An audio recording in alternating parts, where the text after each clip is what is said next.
stealing your teammates' family? A fight so big, it almost made Twitter explode? Whoa! These are the footballers who hate each other. And wait till you see the only guy Messi's ever trash talk on live TV. But first, it's the other half of the GOATs, Ronaldo, and this legend who hates him. Now, everyone knows Ronaldo started at Man United and became a beast at Real Madrid. But this is where it gets crazy, because it could have been different. Back in 2009, Barcelona was interested in signing Ronaldo, man. And even some of the Barca teammates were already gassing Ronaldo up when they heard the news, like Xavi. Alongside with Lionel Messi, Ronaldo is the best player in the world. In fact, he is in front of Leo in terms of influence in the game. Xavi said this, but unfortunately for him and the Barca fans, Ronaldo chose Madrid instead. And I'm guessing Xavi never quite forgave Ronaldo over this one, because 8 years later, he dropped not one, but two statements to shade Ronaldo. Those who know football will pick Messi. It gets worse. Ronaldo is a player of his time. The problem is that there is another who has been pretty much the best player in history. Yeah, the difference was that this time, Ronaldo wasn't going to just observe. He hit back. Xavi has not won a single Ballon d'Or, and I have won 3. Ouch! Pretty sure after this whole episode, these two won't be sending each other invites for Christmas.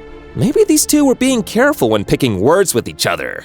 But for Neymar and Alvaro Gonzalez, it was a full-on fight. 2020, PSG versus Marseille, and Neymar up against Alvaro Gonzalez was one of the key battles in the game. Marseille took the lead, and with time running out, PSG was doing everything they could to grab the equalizer. When Neymar felt a tug in the back, he knew Gonzalez was all over him. So he went down looking for the foul, but the ref said no, and everything exploded out of control. Another fight! 5 red cards, and this wasn't even center stage, because Neymar had accused Gonzalez of using slur words on him. See, Gonzalez immediately denied the whole thing, and in return, he accused Neymar of trying to buy a foul. So, when these two teams met again in the French Cup final in 2021, it was take 2. This time, PSG won, and Neymar couldn't resist, man. So he went on social media and dropped a subtle shade on Gonzalez. King Alvaro, right. But that Gonzalez dude, he's as tough as nails. So he replied with an image of him fouling Neymar and this crazy caption: "My parents always taught me to take out the trash." Ouch! Now, this should have ended the entire episode, but Gonzalez still had one more epic comeback he knew would get to Neymar. So he posted a picture of Pele and dropped this: "The eternal shadow of the king." Not gonna lie, that one looks like it got to Ney, but he isn't the Samba King for no reason. And to end this conversation once and for all, he dropped the final assault: "And yours in my shadow. I made you famous. You're welcome." The end, man. Game over. Sometimes, I guess actions speak louder than words. But don't take it from me. Just ask Patrice Evra. 15th October 2011. Liverpool versus Man United in a heated game. And right in the thick of the action, Patrice Evra lost it. See guys, Evra accused Suarez of using racist language on him. And when the FA got involved, they realized Evra wasn't capping and banned Suarez for 8 games. Hope those Turkish dudes see this. Anyways, Suarez still denied the whole thing. And by the time he returned to face Evra and United again, well, just look at this.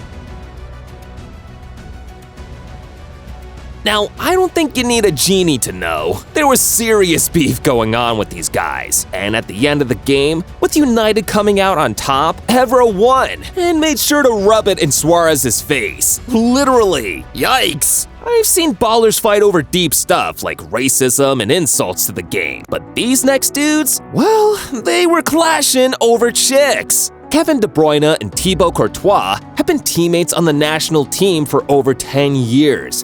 But here's the shocking news. They don't speak to each other. See guys, the reason for that is that back in 2014, the news broke out that De Bruyne's girlfriend at the time, Caroline Linen, was cheating on him with one of his teammates. De Bruyne later found out that the dude in question was Thibaut Courtois, the national team goalie. The issue was so crazy that it was even reported serious fighting began building up in the Belgian national team camp, and the coach even had to get involved just to settle the whole thing. Pretty sure the reason KDB was that pissed was because of this iconic statement Caroline made. "Thibaut gave me in that one night what I'd sorely missed in 3 years with Kevin." The context of this is just mind-blowing. Fast forward to the present day, and they're still both on the national team and still don't talk to each other. They've met at club level multiple times after that. And I'm not gonna lie, it looks like De Bruyne goes extra on celebrations when he dunks one over Courtois. And it's hard not to guess why. But these two dudes aren't the first dudes to fight over a woman. Mauro Icardi and his teammate was even worse. Icardi and Maxi Lopez were teammates at Sampdoria. And because they were both from Argentina, they hooked up as buddies easily. See, Maxi's the older guy, and he was married to Wanda Nara and even had 3 kids with her. But he took Icardi like a kid bro and even invited him over to family dinner just so he could get comfortable at his new club. But let's just say Icardi got too comfortable because months later, a huge scandal was threatening to tear the club into pieces. And it was between these two. Icardi was hooking up with Wanda, Lopez's wife.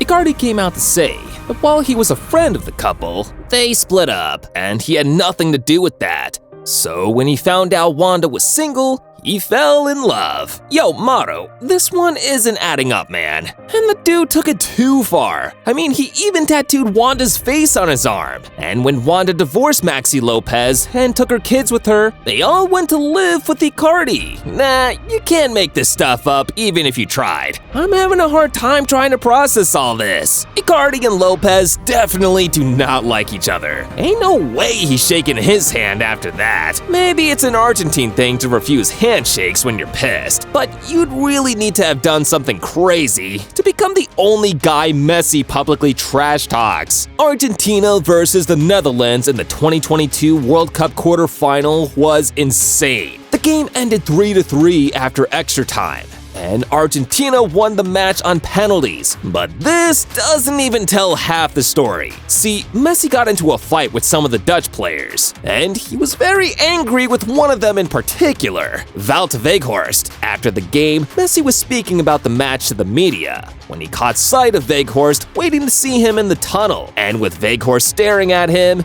he could have just refused to meet the guy and ended it. But with the camera still on, Messi created an insane moment. I've never seen Messi that angry, ever. Weghorst said he just wanted to talk to Messi, but Leo wasn't having it. That World Cup edition was special for Messi, man. And it wasn't just because he won it. He got to silence another hater, who happened to be his new teammate. Aight, here's how this one went down. When Messi first got to PSG in 2021, he became the new face of the club and was taking over everything. Jerseys with his name were the highest selling in stores, and his photos were all over commercials. The only problem with this was that Messi's arrival as the new king of Paris made this dude lose his throne. Mbappe. See, Mbappe was the face of the club before Messi arrived. Now Leo was in town, he became second fiddle and wasn't too happy with it. Now, Mbappe tried to play it down and pretend like everything was okay between him and Leo. But in a game versus Montpellier, there was no holding it in anymore.